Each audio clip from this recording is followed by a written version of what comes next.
Salut les gars, pour ceux qui ne me connaissent pas, je m'appelle Abdeslam Hayek, je suis étudiant à Amos Business School à Paris. Et en ce moment, je suis à Londres pour mon deuxième semestre. Et donc, j'ai décidé de créer cette chaîne YouTube pour parler football, tout simplement. J'ai cette idée derrière la tête depuis un moment. J'ai toujours aimé débattre sur des sujets footballistiques et donc voilà, j'ai décidé de créer cette chaîne pour partager ça avec vous. Bien sûr, mon but n'est pas de devenir un youtubeur très connu, hein, je vous vois venir, mais j'ai tout simplement cette passion depuis très longtemps du football, tout simplement. Et comme je l'ai dit, j'ai toujours aimé débattre sur ce sujet. Et aujourd'hui, je me lance sur YouTube et je me lance pour partager avec vous tout ce qui me passe derrière la tête. Hein. Donc des fois, je suis tout seul et je réfléchis à certains sujets footballistiques, bien sûr. Et je me suis dit pourquoi pas créer une chaîne YouTube et en parler et partager ça avec vous et voir ce que les avis que je vais avoir sur ces vidéos. Donc aujourd'hui, je vais parler du Maroc, qui est mon pays. Pour ceux qui ne connaissent pas aussi, je suis marocain, donc né à Tanger. Et donc en ce moment, le Maroc participe à la Coupe d'Afrique des Nations. L'équipe entraînée par Vahid Halilhodžić a fait pour le moment un parcours très honorable. 2 victoires et un nul. 2 victoires face au Ghana et aux Comores et un nul face au Gabon. Donc suite à ces résultats, ils ont fini premier du groupe et donc vont affronter mardi prochain le Malawi en 8e de finale. Il faut savoir aussi que le Maroc se trouve dans un tableau qui est très compliqué, hein, mais on sait tous que pour gagner une compétition majeure, il faut battre les meilleures équipes. Et pour info, on se retrouve dans le même tableau que l'Égypte, la Côte d'Ivoire, le Sénégal, je crois, et le Cameroun est dans l'autre tableau. Et déjà, si on bat le Malawi, on va jouer soit contre l'Égypte, soit contre la Côte d'Ivoire. Donc, je pense qu'à ce moment-là, on va se rendre en fin de compte du niveau, du réel niveau de l'équipe marocaine lors de cette CAN. Parce qu'il faut avouer que pour le moment, on s'est mesuré qu'à des équipes, on va dire des équipes moyennes. On sait tous que jouer la CAN, c'est très compliqué.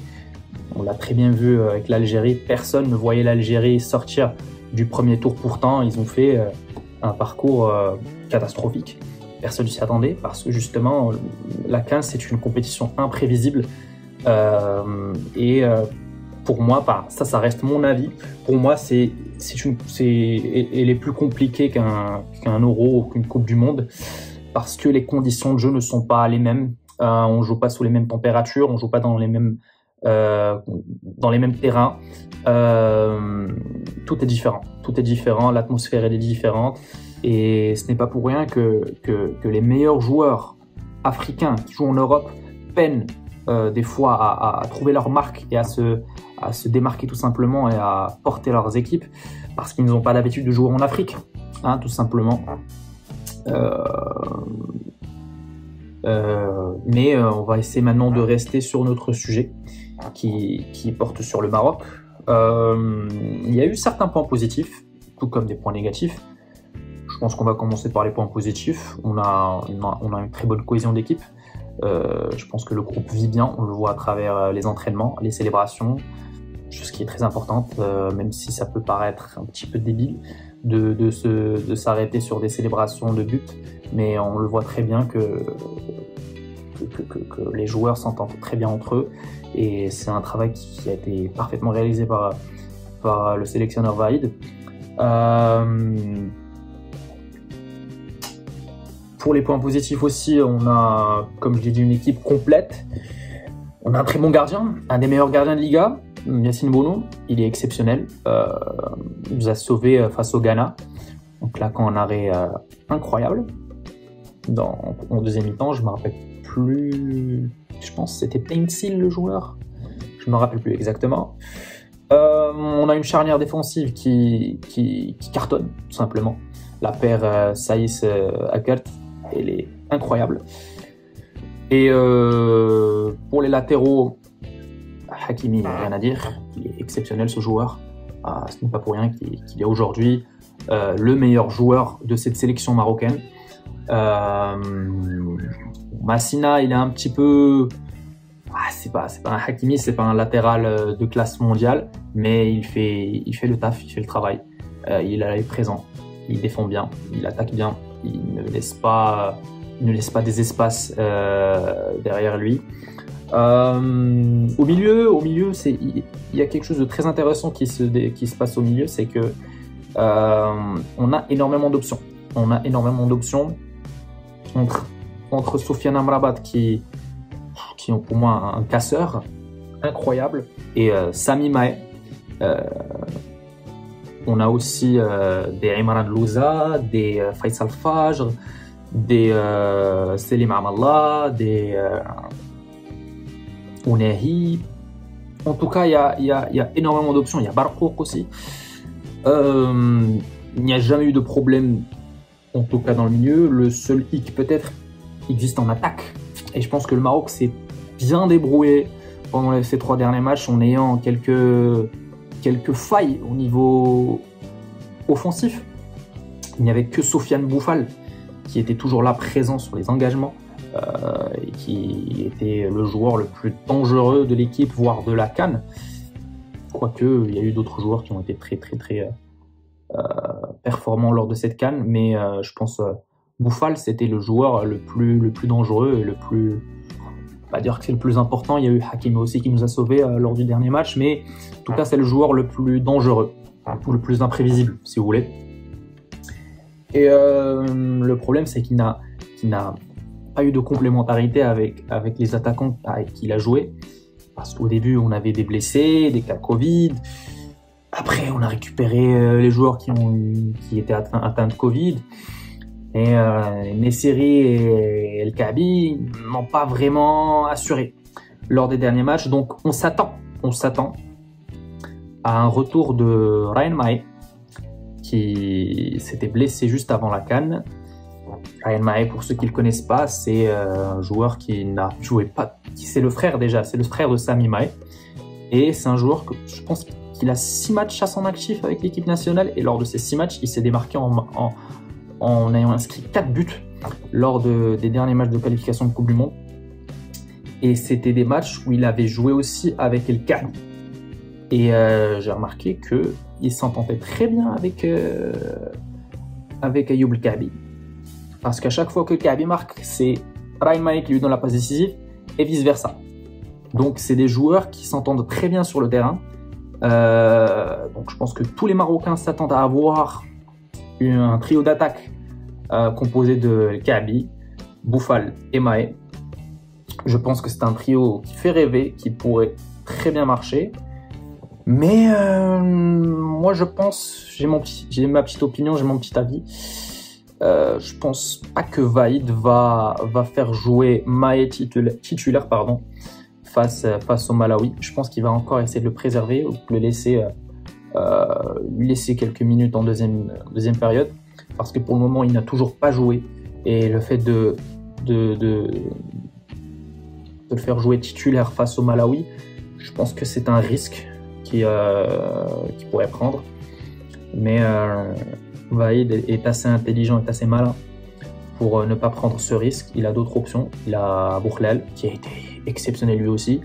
Il a marqué un but, il a été décisif à chaque fois qu'on lui a donné des minutes à jouer. On a aussi des Tissou Dali, même profil, pareil. Bon, il n'a pas été décisif, il n'a pas marqué. Il a contribué énormément au jeu collectif de l'équipe, chose que Mounir El Haddadi n'a toujours pas fait. Bon, il a eu quelques petites minutes, peut-être que lui aussi au début il était, je sais plus s'il était cas Covid ou blessé, mais en tout cas il n'a pas eu beaucoup de minutes. En tout cas, je pense qu'il y a eu des problèmes au niveau offensif. On a réussi quand même à marquer, à gagner des matchs, à être premier du groupe, à s'imposer et à dominer les matchs qu'on a joués, sauf face au Gabon où on a un petit peu... Bon, le match, en fait, chaque chaque match qu'on a joué était différent l'un de l'autre. Face au Ghana, il y a eu un match très serré, que ce soit de la part des Ghanéens ou des Marocains. Ni l'un ni l'autre n'ont réussi à trouver la faille ou à se procurer des occasions. C'était un match très très très fermé. Mais heureusement, Bouffal a trouvé la faille en fin de rencontre. Face aux Comores, on les a complètement dominés. On aurait pu finir le match avec un 5-0. Donc c'est pas pour rien que Vaïd est sorti après en conférence de presse en n'étant pas vraiment satisfait du rendement de son équipe. Et face au Gabon, on a souffert. Face au Gabon, il faut avouer qu'on a souffert parce que on s'attendait pas à un Gabon aussi conquérant. J'ai envie de dire, même moi j'ai été surpris de voir une équipe gabonaise qui est rentrée sur le terrain avec cette envie et cet engagement d'aller chercher les 3 points et de finir premier du groupe. Finalement, Hakimi, on a décidé autrement, heureusement. Mais il faut quand même se méfier de cette équipe de Malawi qui a fini 3e du groupe du Sénégal, il me semble. Et ils ont fait 0-0 avec le Sénégal, il me semble. Donc ça reste une équipe, sur le papier, une équipe moyenne. Sur le classement FIFA, pareil. Mais je pense que le Maroc est assez intelligent de ne pas répéter les mêmes erreurs. On se rappelle du Bénin en 2019. C'était une équipe abordable en 8e de finale et on a fini par saboter ce match bêtement sur un penalty raté de Ziyech dans les dernières minutes. Et puis après, on a fait les prolongations, on a fini par perdre au péno.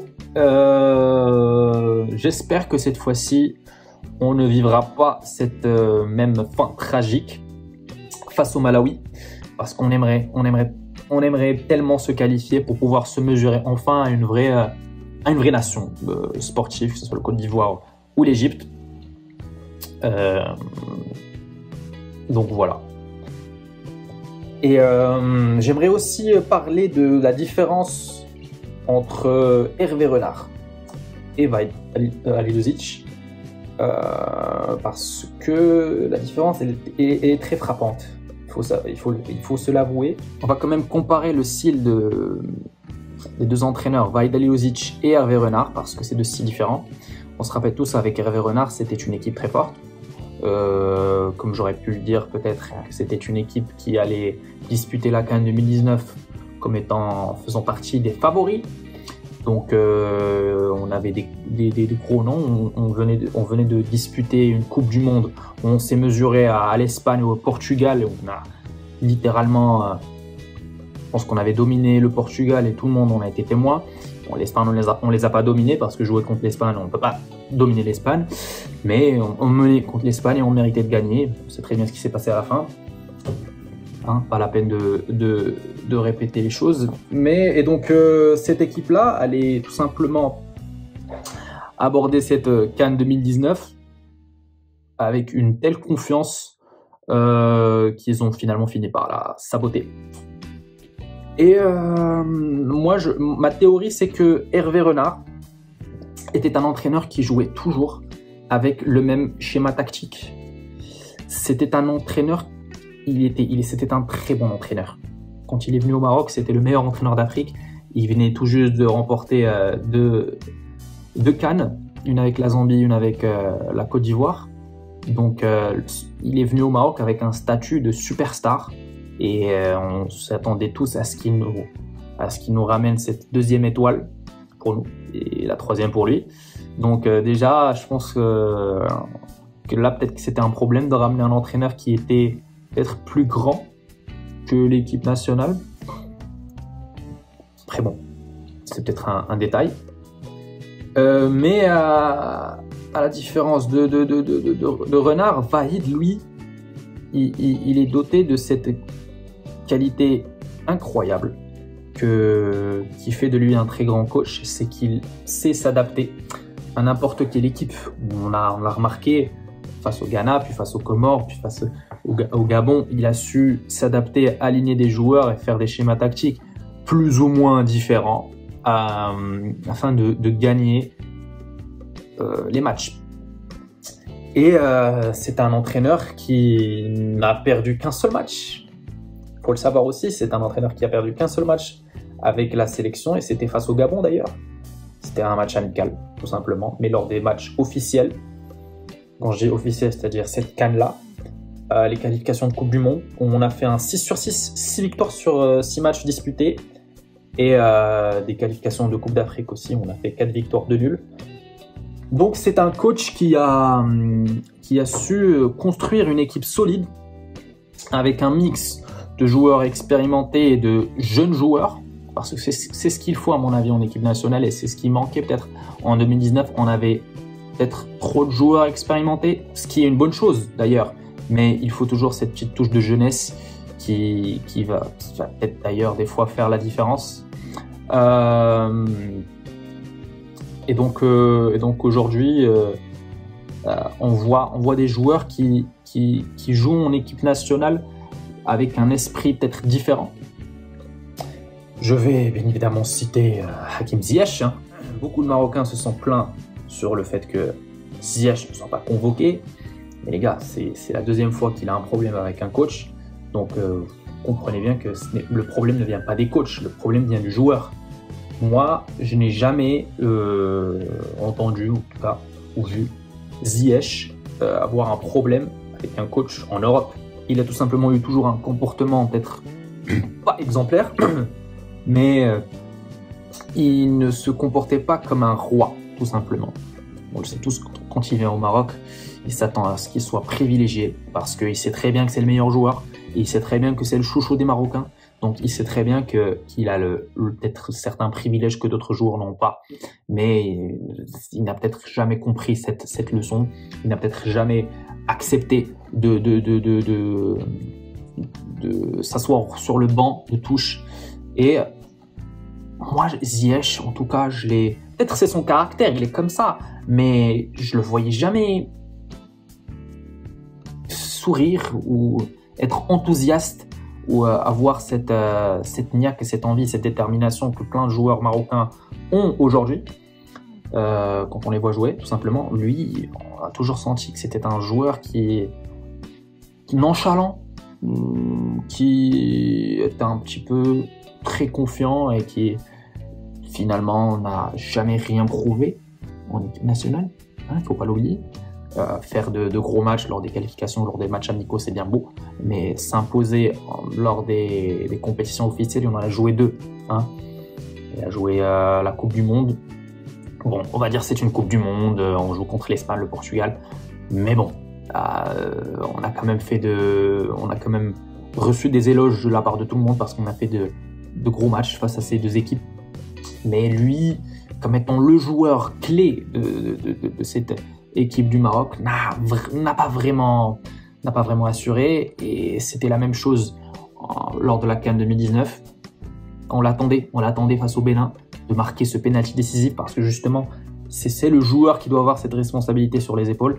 Malheureusement, il rate ce penalty. Vous allez me dire, chose qui peut arriver, parce que Mahrez, il a eu la même chose face à la Côte d'Ivoire. Bon, c'était pas le même scénario. Face à la Côte d'Ivoire, il perdait 3-0. Mais là, c'était un penalty décisif à la 90e minute. Il le rate. Donc moi, j'étais plutôt content de voir enfin un coach. Enfin, Renard, il avait peut-être fait ça, mais il a peut-être tourné sa veste. Après, il a dit comme quoi c'était de sa faute, etc. Là, j'ai vu le visage d'un entraîneur qui a un très fort caractère, et c'est ce qu'il faut dans des équipes comme ça.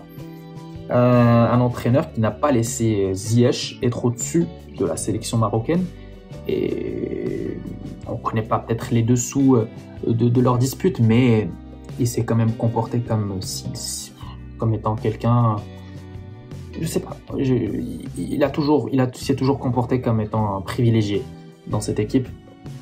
Et donc Vahid l'a remis à sa place, tout simplement, et je pense qu'on s'est très bien débrouillé sans lui. On a énormément de jeunes talents, on a énormément de joueurs, et on voit dans leur visage qu'ils ont envie de gagner, envie de tout donner pour le Maroc, et envie de rendre heureux tout un peuple marocain. Et justement, c'est pour ça que j'ai parlé de célébration tout à l'heure, parce que Boufal, quand on l'a vu marquer, je suis désolé, tu verras jamais Ziyech célébrer de cette façon. Parce que Buffon, on sentait qu'il avait cette envie et cette détermination d'aller jusqu'au bout et de tout donner pour son équipe. Et le fait d'avoir marqué et d'avoir couru la moitié du stade pour aller saluer son coach, c'était une image... c'est une très belle image, tout simplement.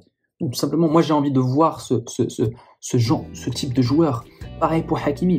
Hakimi aujourd'hui, il sait très bien, là, quand Ziyech n'est pas là, il sait très bien que c'est lui l'homme de la situation, il sait très bien que c'est lui la star de cette équipe, entre guillemets. Et moi j'ai vu quelques petits détails très importants lors des entraînements.